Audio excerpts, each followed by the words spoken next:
Oke,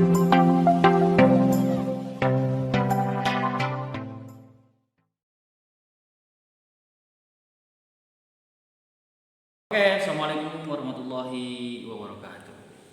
Bagaimana kaifalukum? Bagaimana sehat? Insya Allah tayyibun. Syabab anum tayyibun. Masya Allah, alhamdulillah.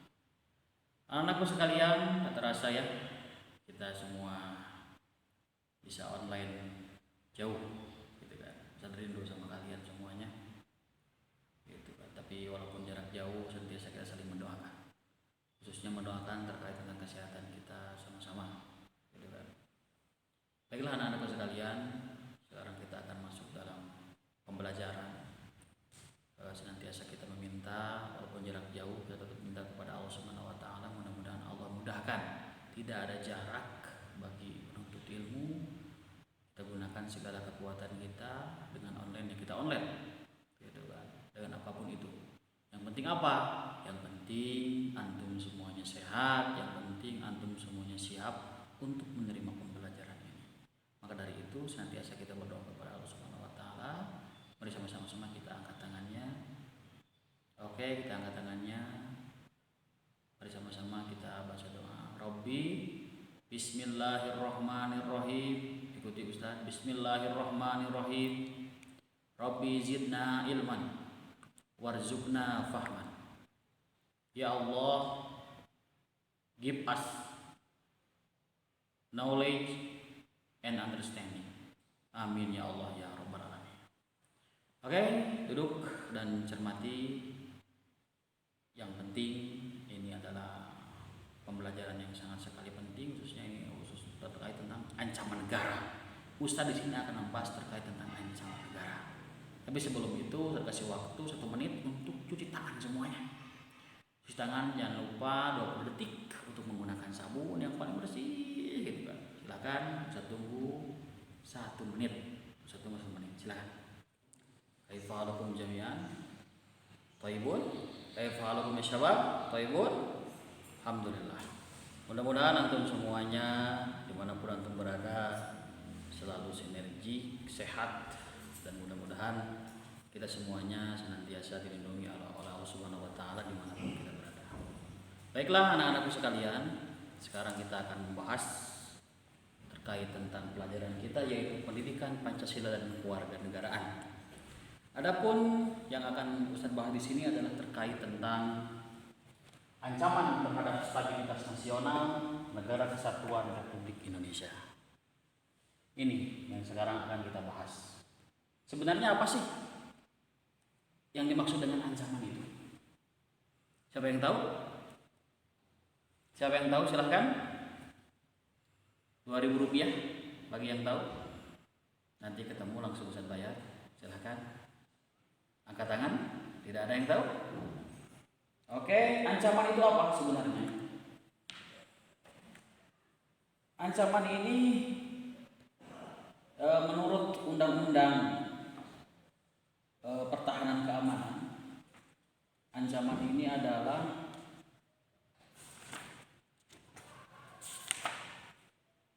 menurut Undang-Undang Nomor 3 Tahun 2002. Ancaman ini adalah setiap usaha atau kegiatan baik di dalam atau di luar negeri yang mengancam stabilitas Republik.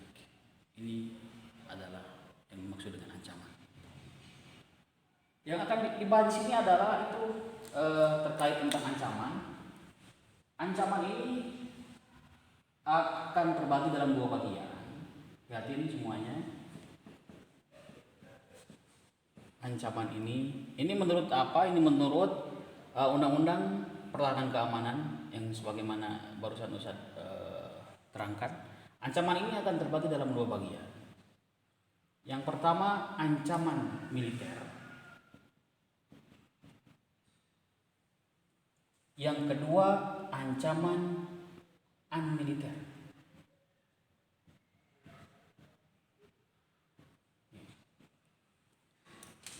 Apa yang dimaksud dengan ancaman militer? Tentunya yang dimaksud dengan ancaman militer ini adalah sesuatu yang memang mengancam terkait tentang apa? Tentang wilayah.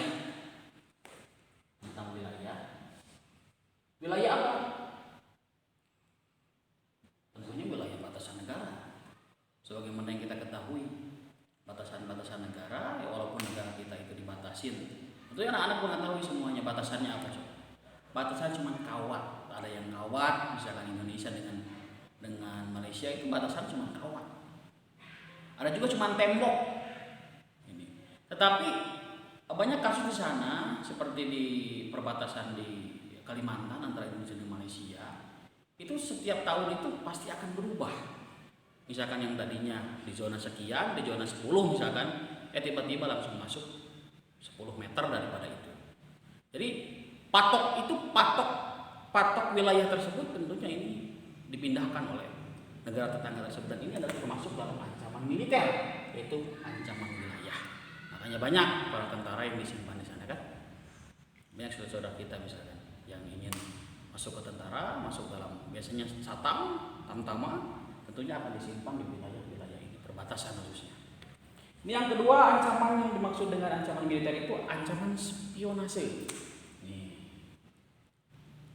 Spionase ini intelijen kerjaannya, seperti yang misalkan dulu pernah terjadi di Indonesia khususnya, tiba-tiba ada kabel yang masuk ke istana, ini ada termasuk spionase. Tentunya siapa yang bergerak di sini? Bukan orang luar negeri, bukan orang dalam negeri, maaf, tapi orang luar negeri spionase. Bahkan ada orang pengkhianat negara pun yang menjadi spionase untuk menghancurkan terkait dengan keancaman tersebut. Ancaman tersebut termasuk dalam ancaman militer. Yang kedua apa? Yang ketiga apa? Yang ketiga adalah pemberontakan.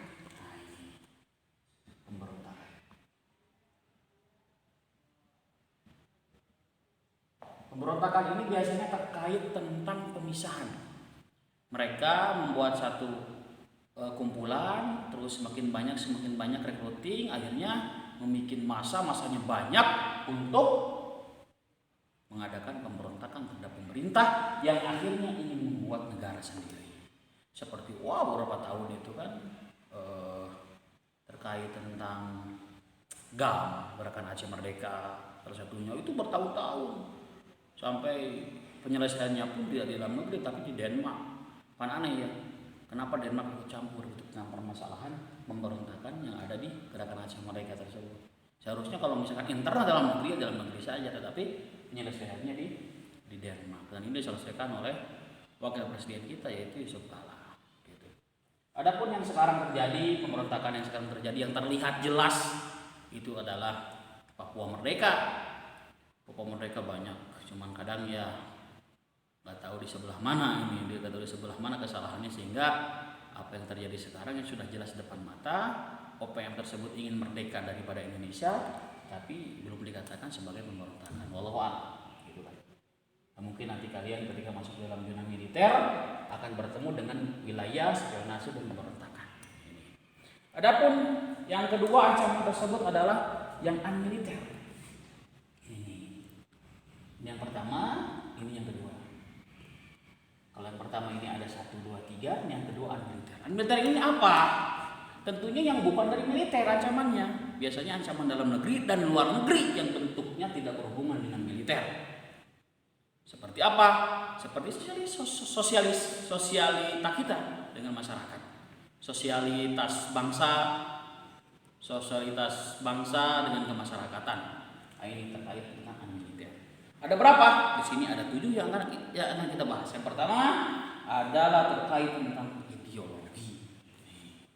Hati-hati nih. Ancaman maaf ya sini. Yang pertama ideologi. Ini ancamannya. Kenapa Ustadz? Kenapa ideologi masuk dalam ancaman militer? Iya. Kenapa? Dikarenakan ideologi kita ini adalah Pancasila. Hati-hati, ideologi kita Pancasila, bukan demokrasi. Ideologi kita demokrasi. Ideologi kita adalah Pancasila. Sekarang sudah melantur. Hati-hati, ideologi Pancasila. Yang dimaksud dengan Pancasila ini apa? Tentunya ya kita sebagai orang Timur, orang Indonesia, berideologi dengan Pancasila adalah secara majemuk, gotong royong. Beda dengan orang-orang Barat yang menghancurkan ideologi Pancasila ini apa? Yang menghancurkan ideologi Pancasila ini adalah salah satunya, yang pertama adalah PKI. Tahun berapa ini? Dulu terjadi 2 kali yaitu tahun 18 September 48 sampai tahun 30 September. Itu peristiwa yang sangat luar biasa. 2 kali pemberontakan PKI yang terjadi di Indonesia. Tetapi ideologi PKI tersebut sebenarnya kalau kita gali sebelumnya, PKI juga adalah salah satu sumbangsinya adalah termasuk teman-temannya Bapak proklamator kita, Mualimin gitu kan. Siapa lagi tuh? Tan Malaka. Itu teman-temannya Bapak Soekarno yang mempunyai jadi gini ceritanya Cakro Aminoto mempunyai siswa 5 orang, salah satunya adalah Soekarno. Nah, 5 orang ini beda ideologinya. Ideologi ini beda, yang paling banyak ini adalah yang PKI tersebut. Tapi Bapak Soekarno ingin menggabungkan antara PKI, Islamik sama nasionalis, akhirnya terjadilah Nasakor tersebut. Tetapi alhamdulillah PKI tersebut, ideologi Pancasila tidak bisa meruntuhkan dengan ideologi yang baru ini, PKI gitu kan. Ideologi PKI tersebut tidak bisa meruntuhkan ideologi Indonesia yang asli, yaitu adalah Pancasila. Itu bapak perjuangan kita, yaitu Bapak Soekarno. Yang menghancurkan juga apa? Yang menghancurkan ideologi kita ini, yaitu Pancasila, adalah apa? Adalah Barat, ya, budaya Barat.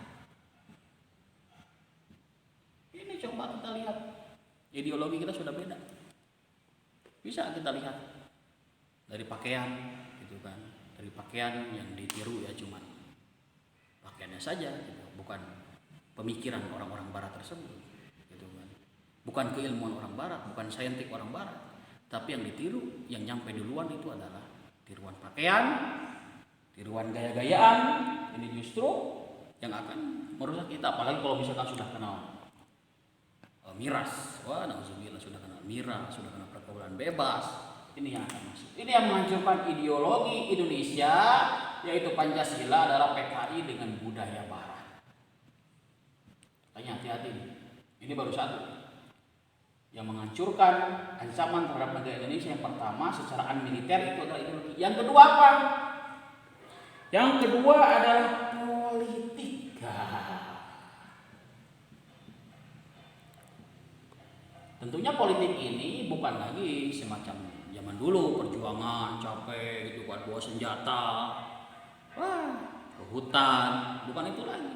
Tetapi politik di sini adalah gonjang-ganjing politik yang didominasi, ditunggangi oleh kepentingan luar dan dalam.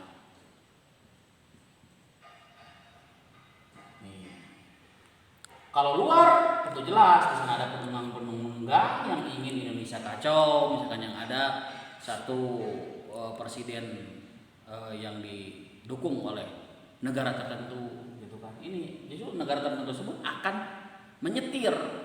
Kalau misalkan tidak setuju dengan kasus, dengan yang terjadi, dengan permintaan negara-negara luar tersebut, maka akan bahaya ini. Makanya politik luar ini sangat sekali mendominasi ini. Makanya hati-hati sebagai orang Indonesia, maka harus dimunculkan nasionalisnya adalah bukan ini awalnya di sini, awal kehancuran ini. Karena nasionalis tidak ada, akhirnya meminta bantuan terhadap luar, ya politik pun nanti akan disetir, jelas akan disetir oleh luar negeri tersebut. Gitu. Adapun politik yang dari dalam apa? Politik dari dalam itu adalah berencana menghancurkan pemerintahan yang sekarang. Pemerintahan yang sah secara undang-undang, yang sah secara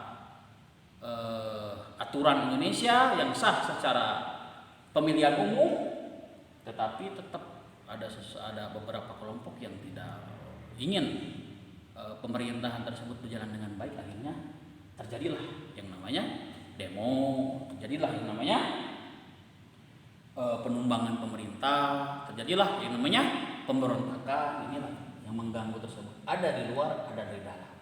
Yang di dalam ini biasanya adalah orang-orang Indonesia sendiri yang memang tidak sesuai dengan pemimpin yang sekarang. Nah, ini makanya kalian nanti ketika jadi politikus hati-hati di sini. Kepentingan luar, kepentingan dalam harus seimbang. Bagaimana nih? Setidaknya kalian wajib untuk tidak ditunggangi oleh luar maupun dalam. Adapun dari dalam ya silaturahim lah. Segala sesuatu selesai insya Allah dengan silaturahim. Adapun luar, hati-hati, nasionalis kalian harus kuat. Yang ketiga, nih yang ketiga. Apa yang ketiga? Yang ketiga itu yang mengancam kesatuan Republik Indonesia, stabilitas itu adalah terkait tentang ekonomi. Nih, ekonomi. Apa ini ekonomi? Satu, ekonomi ini perdagangan bebas. Coba lihat sekarang, siapapun bisa belanja. Kita bisa belanja secara online. Misalkan contoh Alibaba. Kita bisa belanja dari Alibaba, bisa datang ke sini langsung. Ini perdagangan bebas. Ini kalau misalkan perdagangan bebas ini tidak diatur, bahkan kemarin kan diatur tuh secara online. Perdagangan bebas ini tidak diatur, misalkan tidak diatur akan berdampak kepada perdagangan dalam negeri. Dan ini bahaya sekali. Kasihan misalkan orang-orang Indonesia yang tentunya mempunyai warung kecil, gitu, kita hedonisme, gitu, kita tertarik kepada barang-barang yang dari luar. Nah ini. Tetapi tetangga kita yang memang menjual, yang seharusnya kita beli, kita lebih memilih kepada warung sebelah. Dan ini tidak boleh. Kalau misalkan ya boleh-boleh saja sih kalau sekali-sekali, tapi kalau misalkan keterusan, ini melalui perdagangan bebas ini ya masalah. Gitu kan. Ini yang paling dahsyat itu adalah apa? Penanaman modal.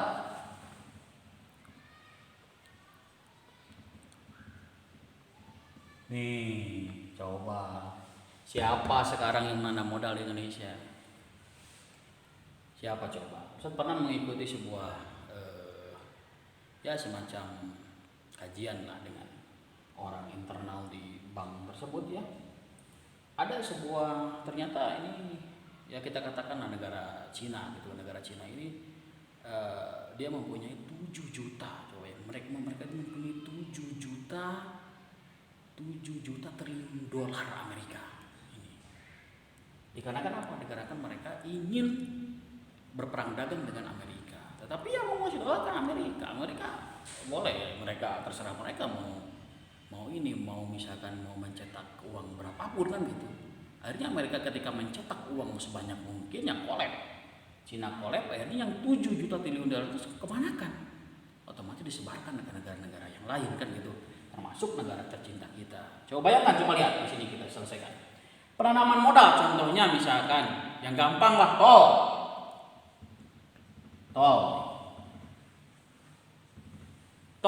Misalkan berapa panjang tol Indonesia ini sebenarnya dari ujung ke ujung. Kalau misalkan di sana ada penanaman modal dari luar negeri di tol tersebut, tentunya akan memberikan dampak. Dampaknya apa? Yang pertama, ketika Cipularang dibuka saja, tol Cipularang dibuka antara Jakarta bisa masuk Purwakarta masuk ke Bandung langsung tanpa melalui jalan yang sudah dibuat sejak zaman Belanda dulu. Yang di sana banyak makanan-makanan, banyak tukang dagang, banyak restoran, tetapi itu kolaps seketika gara-gara Cipularang dibuka. Itu salah satu dampak daripada penanaman modal. Ketika penanaman modal tersebut, tol lagi ya, kita bahas tol ini, tol ya satu yang jelas gitu kan, depan mata kita yang sekarang lagi ramai. Indonesia pemimpinnya itu tidak akan bisa mampu menyetir secara bebas. Kenapa? Dikarenakan ada tunggangan dari luar.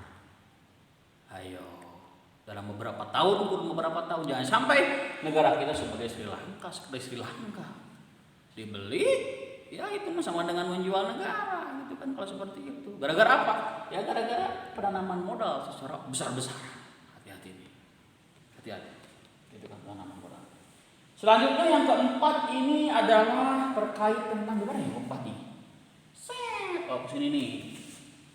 Biasa kan bisa jalan-jalan nih. Kesini yang keempat nih. Keempat ini adalah yang mengancam terkait negara Republik Indonesia itu adalah apa? Budaya. Ayo. Pasti di HP-nya banyak nyanyian Barat song. Ayo. Nih, ini budaya Barat sudah duluan masuk ke dalam HP kita. Lebih banyak kita memegang HP, terus kita buka dan yang kita dengarkan itu adalah musik daripada Al-Quran. begitu ya. Ini sudah jelas nih dampak dari budaya barat tersebut. Selanjutnya apa? Pun. Ayo nih. Pun. Sekarang sudah tidak kita temukan lagi, gitu kan. Makanan zaman dulu. Makanan zaman dulu kalau menurut Ustaz makan zaman dulu itu luar biasa. Gitu kan, seperti apa? Di belang misalkan. Seperti apa lagi? Cireng gitu kan. Tetapi orang-orang zaman sekarang lebih memilih yang lebih gampang. Seperti apa? Percikan. Percikan itu coba kita lihat di sini, makanan percikan yang mohon maaf ya bukan percikan toko gitu kan gitu ya. Tetapi yang memang siap saji tersebut ternyata dampaknya luar biasa. Ayamnya aja ingin cepat dibesarkan, tentunya cepat juga meninggal. Lihat ayam kampung. Bagaimana ayam kampung? Lama besarnya. Berarti memang sehat. Seperti itu. Lifestyle. Ini lifestyle kita udah beda.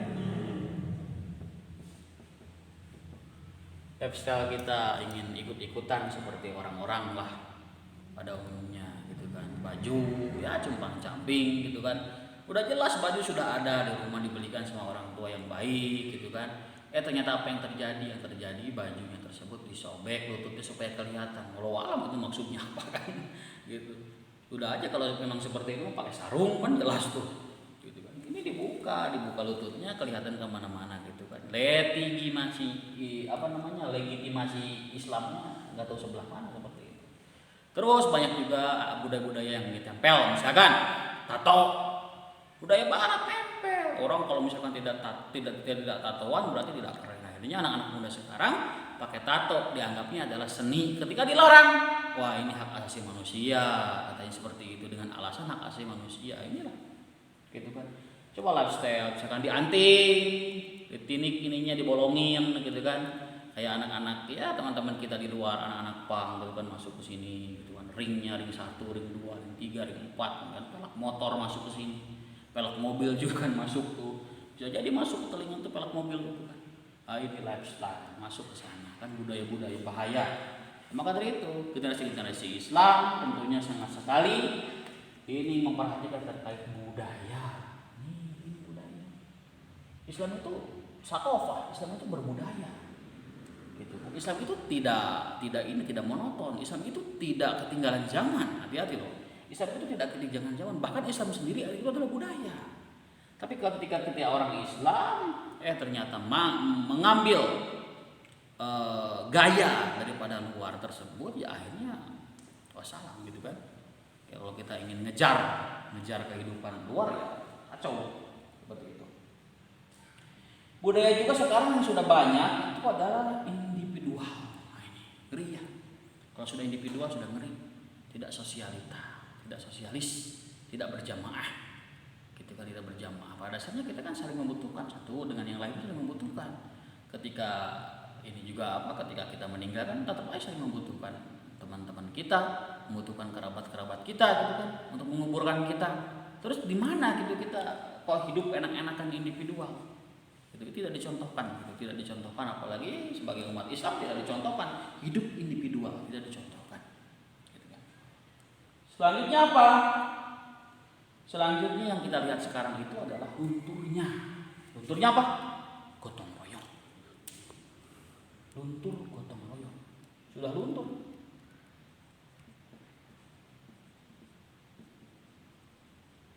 Gotong royong. Ustadz, saya mah Islam. Saya mah nggak mau kalau misalkan ngebantu orang Kristen. Hati-hati di sini. Kalau sudah masuk bab gotong royong, jangan dulu agama yang diangkat. Kenapa?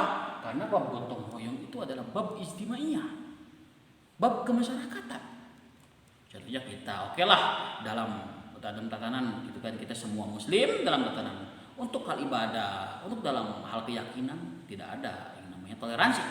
Tetapi kalau misalkan untuk gotong royong, untuk kebersamaan, tentunya itu wajib. Satu kompleks kalian nih, rumah kalian di sini kan rumah si Budi di sini, di depannya orang Kristen. Ternyata banyak loh gitu orang Kristen di kompleks tersebut, atau orang Buddha atau apa beda agama gitu kan. Ternyata di sana ada jalan yang memang rusak, apalagi misalkan di sana tuh ada semacam jembatan yang harus dibenarkan, yang harus dibetulkan karena rusak. Apa yang terjadi? Yang duluan yang kerja ke sana justru orang Kristen. Kenapa orang Islam tidak membantu? Alasannya adalah itu adalah orang Kristen katanya. Itu adalah duluan orang Kristen di sana, maka saya tidak wajib membantu. Nggak gitu. Untuk di sana, untuk hal ini, untuk hal gotong royong, ini agama jangan ikut-ikutan di sini. Untuk hal gotong royong, justru agama Islam sendirilah yang menyuruh untuk bergotong royong, tidak melihat agamanya. Justru orang Islam duluan yang harus duluan di sana, memberikan contoh. Tidak bisa kita gara-gara agama terus gotong royong hilang. Nah, sekarang yang terjadi kan gitu.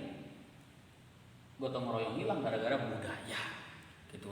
Wah budayanya, saya mah Sunda, kamu mah Batak, nggak mungkin nyambung. Nah ini nggak bisa seperti itu. Justru kita Indonesia, kita bersama, gitu kan. Selanjutnya apa? Selanjutnya adalah pertahanan keamanan, tetapi yang non militer. Gimana ya? Naik ke atas. Ke sini. Nomor 5 nih. Pertahanan non militer. Ini nih. Apa nih yang mengancam pertahanan keamanan militer? Narkoba.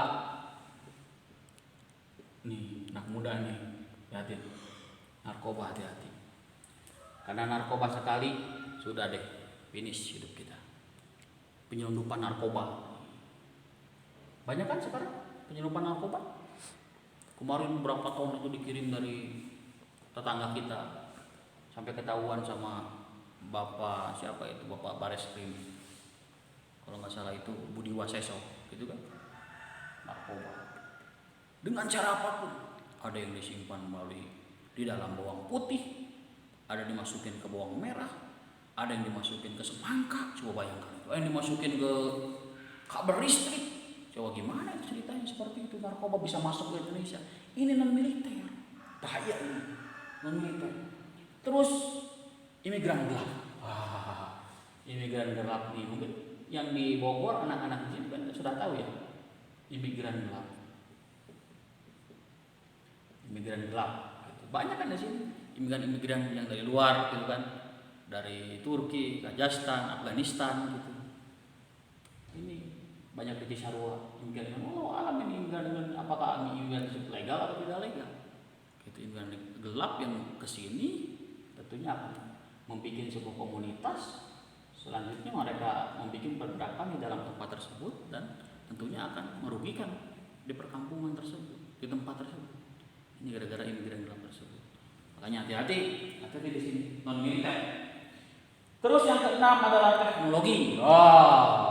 Teknologi, siapa yang tidak punya HP zaman sekarang mustahil, gitu kan? Teknologi. Nih, zaman sekarang yang tidak mempunyai HP mustahil. Ini ancaman pada dasarnya. Ini termasuk ancaman teknologi tersebut, ancaman negara nih, ancaman terhadap stabilitas nasional, yaitu adalah teknologi tersebut. Seperti pisau. Kita punya pisau, kalau misalkan pisau tersebut ya digunakan secara baik dan benar, tentunya bisa dipakai untuk positif, bisa bermanfaat. Tapi kalau misalkan pisau tersebut ditusukkan ke orang-orang di jalan, ya itu kan menjadi negatif. Nah ini teknologi. Jadi siapa di sini yang sudah pantas untuk memegang teknologi tersebut, berarti di sana harus mempunyai kebijakan, khususnya kebijakan hati. Hati-hati. Apalagi kalau misalkan disalahgunakan seperti cyber, gitu kan, cyber kayak kemarin menyebar hoax, kan ini kacau urusannya kalau seperti ini. Itu hati-hati terkait tentang teknologi. Apapun teknologi, misalkan HP atau misalnya elektronik lah, elektronik yang disalahgunakan, tentunya akan berdampak negatif kepada lingkungan kita. Ini bahaya sekali. Nomor 7, yang terakhir, apa itu nomor 7? Siapa yang tahu? Nomor 7, yaitu adalah keselamatan umum. Nah, ini keselamatan umum. Ancamannya keselamatan umum.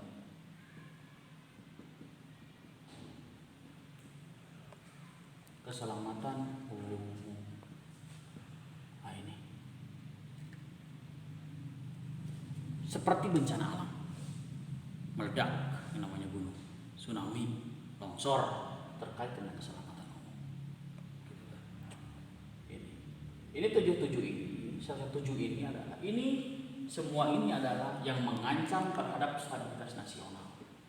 Yang paling penting itu adalah jiwa nasionalisme kita.